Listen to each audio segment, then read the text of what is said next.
До крајот на оваа недела ќе се знае дали повторно ќе проработи апаратот за снимање на мозочни активности или познат како ЕЕГ во Штипската болница.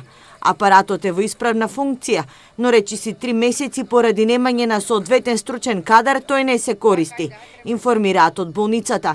Лекарот кој работел со апаратот неколку месеци бил волонтер во Штипската болница и откако не му го решиле работниот статус напуштил и заминал во Кочанската општа болница. Во текот на изминатата недела, Министерството за здравство даде одобрение за него, со што се прават напори лекарот повторно да се врати во Штипската болница и да продолжи со работа. Во меѓувреме веќе друг лекар-невролог се обучува за работа со него, информира директорот на болницата доктор Ален Георгиев.